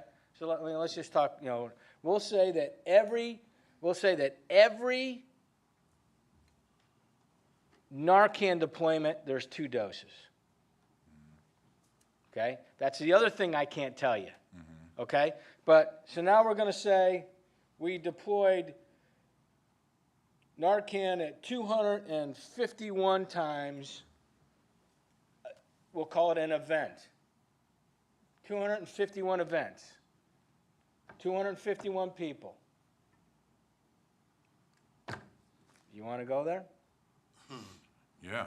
So, like, when I think about, I mean, I'm just being, it's a lot of people. Because I am right there with you, okay? I'll tell you this, I'm not handing out Narcan to people, not doing it. If you guys make me do it, you can catch me in Tennessee, okay? I'm not handing out pills. I'm not handing out needles. We're not going there. Don't believe it, okay? I don't know what to do because here's the other thing, and I showed you the video with the county officer, correct? Okay, I am deploying the Narcan as much for our first responders to have personally on the scene in case they get contaminated as I am for the public. Yes, sir. Well, and right now I'm only it's all grant money. Yeah. And I have pulled money out of confiscated funds to make sure I had enough on hand. And thank you for that. And so again, I'm not trying to be tough on you. I'm trying to be tough on the issues because I understand in like the Gateway, I see those folks out there holding up signs doing the heroin nod. And I know just like if I tell my daughters, here's a credit card, don't use it unless you need it, but they know they got it. They might spend all their money. And so, knowing that the police could come and save me from an overdose may make me feel even more comfortable with using the drug. So I will stand on, and I say this to my colleagues, I will stand on my request and urgent request in that if we're spending money on naloxone, it's for our first responders, it's for Team Chatham, it's for the fire department, it's for whomever who works with us who may come into contact with it. But again, if it's not for that, I hope that we do not spend county funds on naloxone. I understand it is a sickness, kind of like crack, kind of like heroin before, and so I don't see why we're changing tunes. We should keep singing the same song, and let's move accordingly. But at the same time, I understand what you're facing is difficult, and so I'm not trying to come after you. Yeah, about no, that, and sir, I want to have the conversation. That's why I'm here bringing it up. Yeah. You know what I mean? I mean, we need to attack this all different angles. I'm not always right. I get that. And so, you sit back and you go, oh, are we prolonging the inevitable? Right. And that's kind of where I'd like us to maybe try to be pragmatic about the situation, because it's not going to go anywhere. And back to my original point, I'll close with, what if, as we are saving folks from overdose, we of course don't have access to the data, but what if the data, if we, in a perfect world, we had the data, what if the data showed us that we were redeploying naloxone to people again and again and again? And that is why these numbers keep going up and up and up. If something that was symbiotic in the graphs that you showed was the naloxone deployment was going up with the actual overdoses. So it's like, there's no magic bullet, and so I understand that. Sir, that's true, but I also think that the numbers are increasing based on the based on the amount of fentanyl coming across the border that's coming at us. Who would have imagined when the new director showed up and said, hey, I want to talk about this fentanyl, that 18 months later we seized 31 kilograms. Or 17 kilograms. That's 17,000 grams. That is 1.7 million milligrams, if I did that right in my head, which is, even if it was, or is that 17 million? 17 million. And then you say, okay, a lethal dose is 5 milligrams.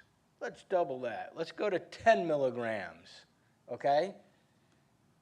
That's 1.7 million people.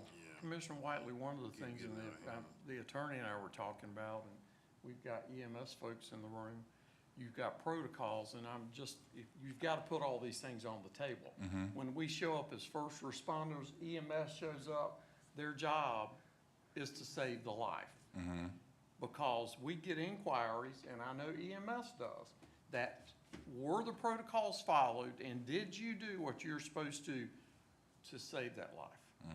See what I'm saying? Yeah. So it's like this, because I think the same thing about many things that government do. Are we perpetuating the problem? I don't know. But then I've got you go look at the billboards of 1-800 whoever, and we'll get your case. We get them all the time. CES gets some, it's unbelievable. So you get into that legal, so I'm with you. Yeah. But it's, and police also, because they have an obligation. Right. Protocols. So anyway, this just interesting perspectives. Well, I understand, and I, as a former EMT, I understand one of the primary focuses of an EMT in getting on scene is making sure that the scene is safe. And if fentanyl's in there, it might not be safe. I don't know, but that's just an assumption. And I mean, I think perhaps this is something better suited for a workshop, but I did just want to go on record again in saying that I do support us spending taxpayers' dollars to protect Team Chatham and our first responders. They play a vital role in our community, but I'm just having a tough time swallowing being a safety net for drug users who are standing at corners, and while my 11-year-old son is watching drug deals take place, I'm not cool with that. So I'm sorry. I know I'll probably get some mean Facebook messages and all that, but it's all good. Kanye shrug. Thank you. Thank you. Commissioner Milson? Thank you, Mr. Chair. There's so much that has come into my head just listening to all of these numbers. And the biggest thing is, I'm supporting my colleague, Mr. Whiteley here. Are we perpetuating the disease? But in your travels, as you deploy. Can I answer that just real quick, Clyde? That it is, I think, that's maybe yes and no, okay? And yes, because we saved the life at that moment, okay? Maybe no, because it takes months and months of abstinence and counseling and all of that to get that individual past the brink of going back, okay? I mean, you have, and we're not seeing it here, because, and I'm very attuned to this, okay, and it's something that we may need to look at, that you want to identify your high-risk people, okay? Well, probably the most high-risk people that we have are the ones that are addicted, they're arrested, they go into jail, and they're in there for 2 or 3 months, and then they get out, and 2 or 3 months isn't long enough, they're still going to have the draw, and they go get something, and because their tolerance level has dropped, when they go out and get that first dose, they don't live past it. Okay, so that would be somebody that we may need to identify. And there may be programs out there that we need to, I don't know. I don't know if I'm the right guy with the right expertise. Are you able to track a life that you saved that you had to save again? Well, here's the trick. Here's the problem, is that the OD mapping does not, from HIPAA, I can't have the name, okay? The name's a no-no. Okay. And so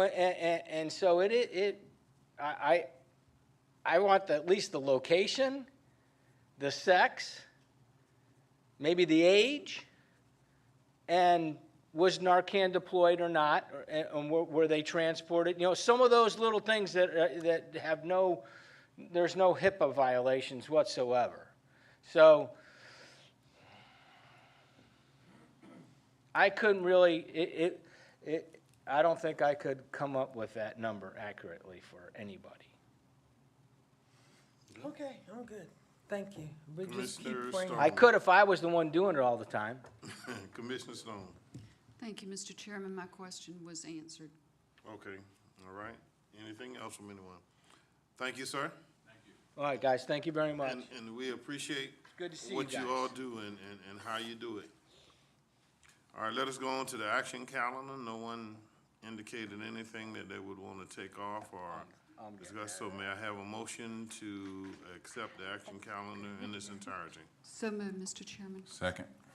Properly motion and second that the action calendar be accepted in its entirety. Are you ready for the question? Yes. All right, Commissioner Kicklighter votes yes. Everyone else? Okay. Action calendar is done. Let's go on now to first readers, and we extracted 1 and 2, and so board approval of an amendment to the Fire Protection Service Tax Ordinance, okay? We're reading it into the record for the first reader. We'll take it up at the next. There are no second readers, which now brings us to information, and as I promised to you before, since I had the wherewithal to speak on the redistricting. A whole lot has transpired since last Friday when we had the press conference. So what I will do now is ask are there any commissioners who want to speak on redistricting, please? All right, Commissioner Whiteley and 6, anyone else? Anyone else? All right, Commissioner Whiteley, you have the floor. Thank you, Mr. Chairman. All right, so I'd just like to say I am in support of using the maps that we agreed upon the first time, the maps in which this commission voted in a 7-2 majority to support. I'm in support of maintaining or keeping those maps.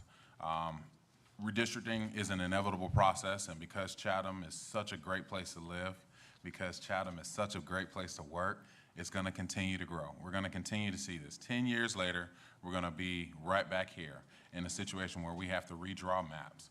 And that process, it shouldn't be partisan. It should be steeped in local control and fairness. Now, I understand that it is the responsibility of the state assembly to draw districting, and I appreciate the courtesy that was offered by the state delegation for us to actually work on that process here locally and actually making that happen. With that, we followed everything, as our chairman has said. We followed everything that was recommended. We had a third party that is nonpartisan actually redraw the maps. And in my meeting in particular, I was with one of my counterparts as a commissioner as well, a colleague, as well as our school board counterparts. There were 4 of us in that room. And when we left that meeting, you know, we understood that some of us were making concessions, if you will. It was not the perfect world that we would love to see, to guarantee that we would be here 4 years later. However, it was fair, it was just, and it was for the people. And so I understood that we were all on the same page. And it is extremely frustrating as a commissioner to see that this has turned into a partisan tug of war that's filled with misdirection, partisan talking points, and misinformation at the taxpayer's expense. And so I'm pretty sure that the taxpayers are sharing some of that same frustration. And I believe that Chatham County citizens, they deserve better from us. Now, moving ahead with the maps, as was stated, that the May election that's coming up should go forward using the current district maps. Now, that could take us into some legal jeopardy. And so when I talked about doing this at the taxpayer's expense, there's one example. If we got to pay legal costs to fight a case because our districts are so imbalanced at this point, that comes out of your money, our money, the taxpayers' money. Understanding that the MPC, Metropolitan Planning Commission, is an independent agency who doesn't work for free. There's another cost that we could be putting onto our taxpayers for this partisan tug of war. And I would like to pause and just give kudos to Ms. Melanie Wilson and the staff at MPC for their efforts in this process. They were very, again, fair. I know I had my lip poked out a few times in the midst of the session, and but again, understanding the numbers, understanding the goal, I sucked it up and pushed on like a big boy. Now, operating in this situation in the final hour, we got a primary coming up, as well as countywide school board races and stuff like that. We're putting potentially undue strain on our Board of Elections and our Board of Registrars, who's going to be faced with the challenges of identifying precinct locations and are facing staffing challenges, as all of us are throughout our county. So again, another money issue, another taxpayer issue. So I share that frustration that our taxpayers have. Now all of us up here, we're leaders that are elected and placed up here by our citizens. We're elected to these seats to operate in the best interest of all citizens. I know that there are people in my district that didn't vote for me, but I'm still gonna come and bring whatever fight they ask me to bring on their behalf. I'm gonna do that because that's what I was brought here to do. And I feel like how this is playing out, we're not necessarily operating in that good faith. You know, we were sent here to operate for the best interest of everybody, not in the interest of our political party, not in the interest of partisan big media narratives, right? So we're here though, regardless. Now, equal and fair representation of our citizens is the basis of our democracy, and we are teetering on kicking dirt in the face of that very premise. if our state delegation, or at least those members of our state delegation who are behind this, are ignoring the fact that a unanimous school board voted on a resolution to support the maps that we agreed upon. A supermajority of this commission voted in support of that. You know, ultimately what's happening is a subversion of local control. And so if we must be partisan, if we must play the partisan game, I'll lead and end with this. I'm gonna ask our state delegation to not be big government. All right, so don't subvert our local control. You saw what the votes did.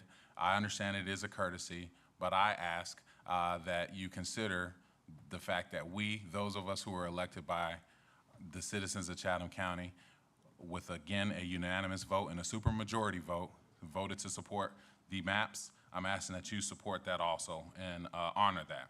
Also, we must stop critical precinct theory, right? So we've heard one thing is it's the precincts. We've heard another thing, it's about populations and all that good stuff. Well, in reality, it's a made-up issue used to create undue harm on the citizens of Chatham County. And I don't believe that that's what you want to do.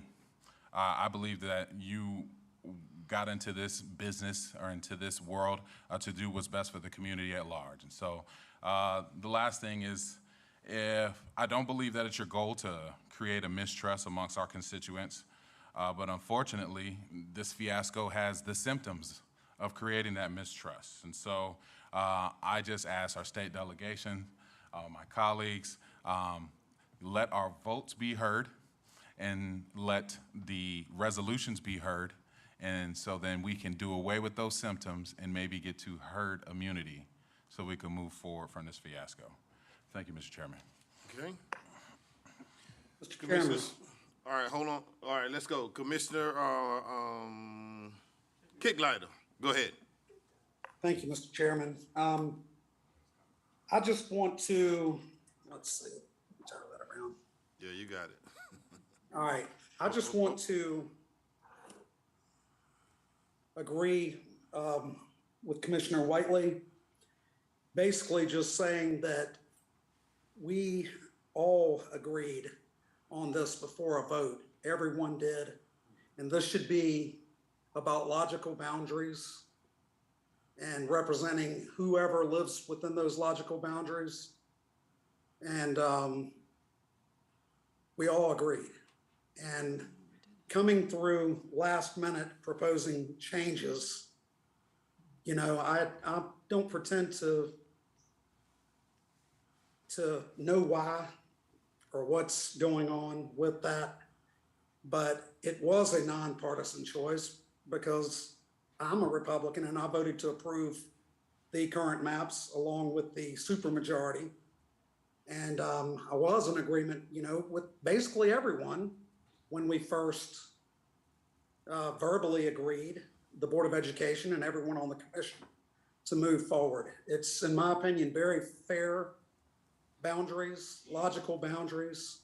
Sure, there's give and take because we all become attached to certain areas. We've been here, worked hard for our own district, so it's hard to lose any area of our district, and it's hard, you know, you gain some areas and you lose some areas.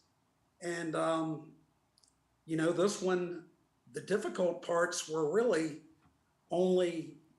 mainly out on the west side.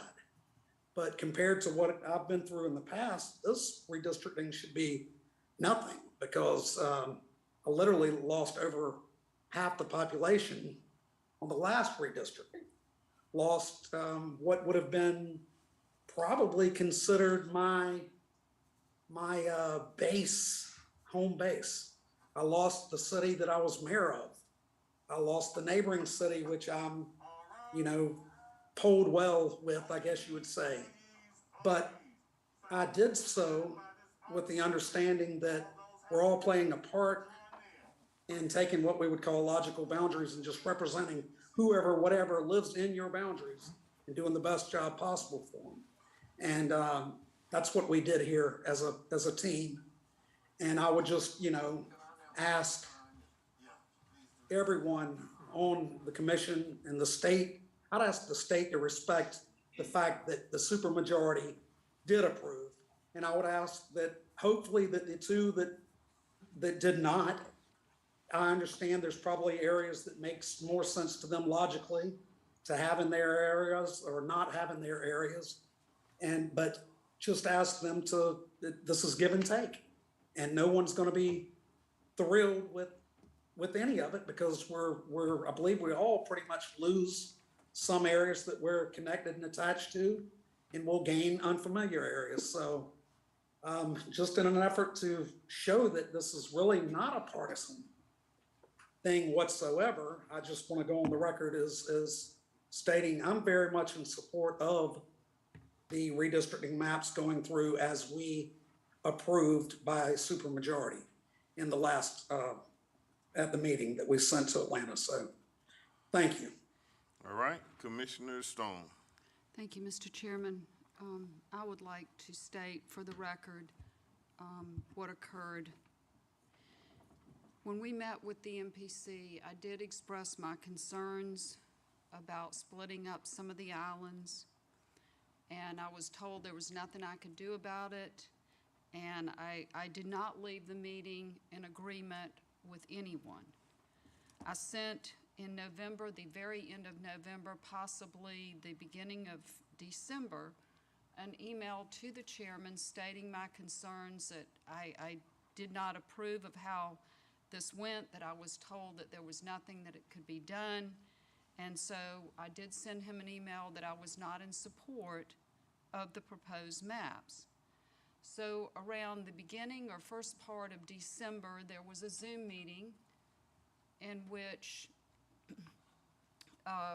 Denise Ravowski, who's the District 1 representative for the school board, Commissioner Farrell, and representatives of the MPC, and I were on a Zoom meeting. We made a request to possibly see what it would look like to keep some of the islands intact, and we asked them to please draw that and submit that to us. I was told no, wouldn't do that. So I have been very, very upfront from the get-go that I was concerned about this map and what it did to the islands, what it did for communities of interest, and what it did to split up some of the precincts. So I just want to go on record that this was not at the 11th hour. I started this from the very get-go with my meeting with the MPC. I followed up with an email to the chairman. Then there was the Zoom meeting. So I did not spring this on anyone. I would never do that. I've been very upfront with the chairman from the time after I was told of what these lines would look like. So I just want to be able to state that for the record. Thank you, Mr. Chairman. All right, Commissioner Lockett, 3. Thank you, Mr. Chairman. Mr. Chairman, I went into that meeting with an open mind. We met with the Board of Education, my counterpart with the Board of Education, and we sat down together and we worked it out. And when we left there, we were pretty well pleased with what was accomplished. And I must say that I was one of the ones on the supermajority, I think that's what they call it. And when I walked away, I was very satisfied with what went for the 3rd District. And I think Commissioner Whiteley said it best of all. We work with an open mind. We work for the best of the citizens of Chatham County. Thank you. All right, Commissioner Farrell. Thank you. So,